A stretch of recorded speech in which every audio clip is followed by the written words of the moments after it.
Welcome back to Marketing Champions. I'm Howard Wolpoff, your host on dailyadbrief.com, and we're going to be talking about marketing with marketers from all around the country, getting messages out there for their clients.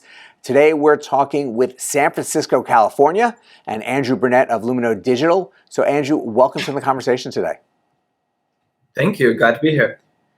Well, you have been doing a number of things. You've had a busy year plus because your company started last year. So why don't you tell us a little about how and why you started Lumino Digital and what specifically you're doing with your clients?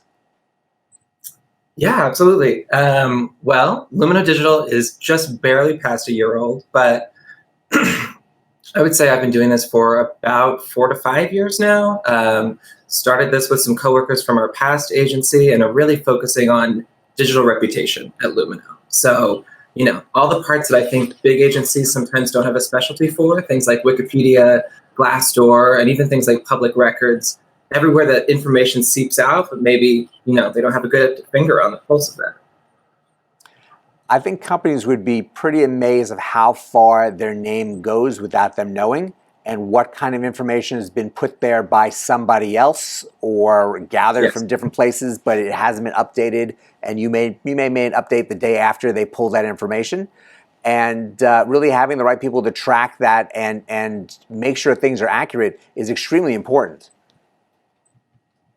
Yeah, totally. I think the biggest thing that people, at least big companies, big agencies, don't realize about some of these platforms, I'll keep going on Wikipedia and Glassdoor because those are good examples for this, is that there are a lot of rules to these specific sites that are different than like their own channels. Like they want to think it's like their website or social media where they can just go on and do almost anything they want. But the truth is they have very constrictive rules about what they're able to do, and not following those get them into even bigger trouble. So a lot of our work is just education.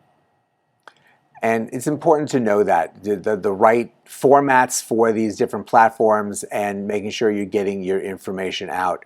But Wikipedia can be a resource that not a lot of companies really take full advantage of.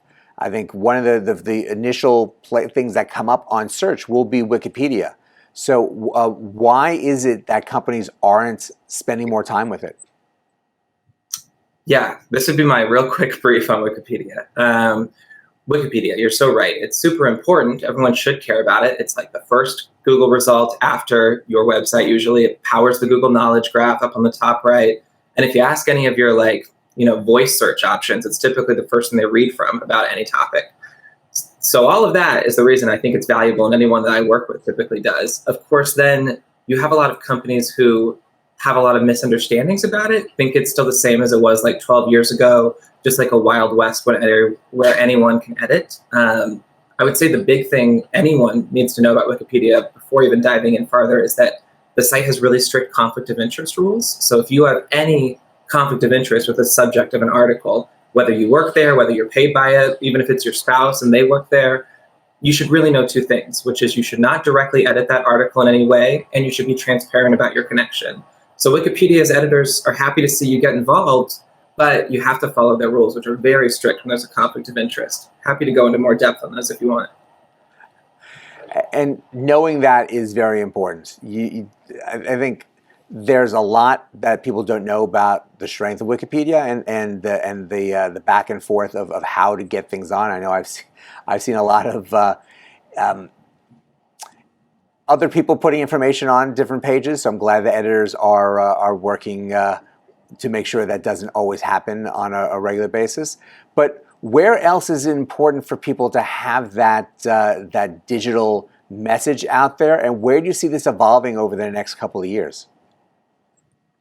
That's a good question. And I would say that the ones that we focus on are typically, again, ones that you don't own. I mean, we do a lot of social media work, but what we are often working on at Lumino is more what other people are saying about you. I mean, marketing is so much what you're saying about yourself, but we place equal, if not more importance on the conversations being had about your name. And those are often in places that are outside of your control, but that doesn't mean you don't have a really keen eye on them and know what you can do if possible. I mean, Glassdoor is a big one for us, and similar sites like Indeed and things like that, where, especially in this kind of post-COVID world where workplace culture is super important, you might have, all kinds of talent and maybe even like media sources looking at your Glassdoor and things to then see that things are going really poorly or have like a downward trend post-COVID. Maybe you haven't adapted to the times. And then other places I think that people don't realize are, just to bring up another one I said earlier, is like a public records or something like that. Like maybe a common Googler wouldn't find those, but like if you were a media outlet or a journalist and you had 2 to 3 extra search terms you knew to combine with a company, it's amazing the kind of things that can pop up very quickly in results. So sometimes our projects are just telling a large company what the first 20 pages of Google say about them with different keywords, because that can be shocking.